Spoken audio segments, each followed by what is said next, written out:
Ladies and gentlemen, boys and girls, welcome to a 2022 Bobcat E60. This is a mini excavator. We're going to do a GPS install on this. It is pretty darn simple. All your information is on the data plate up in the front. You see that yellow decal? It's telling you about certain things, about not to roll the machine over. Also, if you look at the cab, this cab is part of ROPS, R-O-P-S, Rollover Protection System.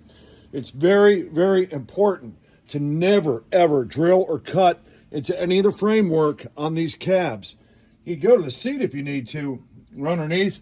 Don't ever go to the cabs. You're going to avoid it. And guess what? It's about $25,000 a machine to if you void their warranty, because they have to replace the whole cab to make it OSHA ANZI compliant. So remember, no tapping, drilling, welding into the cab. Even back here, this is all part of the rollover protection system. Avoid it like the plague. So to get into this, we first open up this. Your engine's back here. You don't need to worry about that. We're going over here. You can see there's a latch. Go ahead and undo the latch. This whole panel is going to lift up. And the nice people at Bobcat have supplied us with something that's very nice. This is called a telematics plug. Yeah, you got it. Good for GPS, dash cameras, everything else. Don't be fooled by the small one that's behind here. There's a small one. That's for diagnostics. That's not for telematics.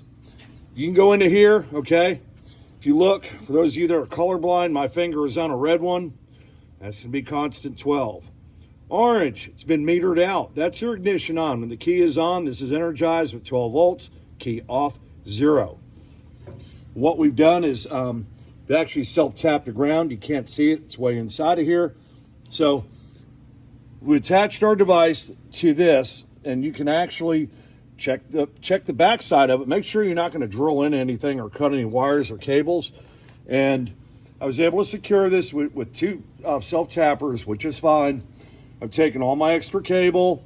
Everything's in here bundled nice and neat, nice and tight. A lot of times, if I have time, I'll trim it down and cut it, but the manufacturer does not want you cutting all the way through this cable because there's an internal battery. If you cut through the cable completely without singling out the red all by itself, what you'll do is you'll cause a short inside of this. The device won't function properly. Then you're going to have to go back and forth because device isn't going to work, service call, replace device, etc. So sometimes this is the path of least resistance.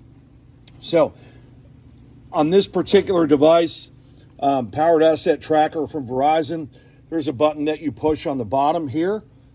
You only hold it for less than 3 seconds. That will power up the device.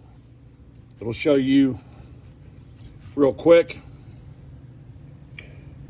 thing lights up, it's getting juice, it'll grab a signal, utilize that during your check-in process. That's pretty much it, gang. Again, make sure when you do machinery, make sure this stuff is really tight, make sure everything's secure, don't leave something flopping around or loose or swinging or anything.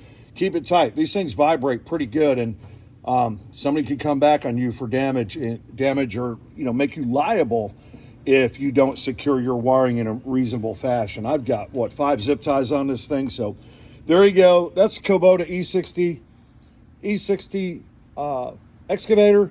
And it took me about 20 minutes to get this done from start to finish. Enjoy.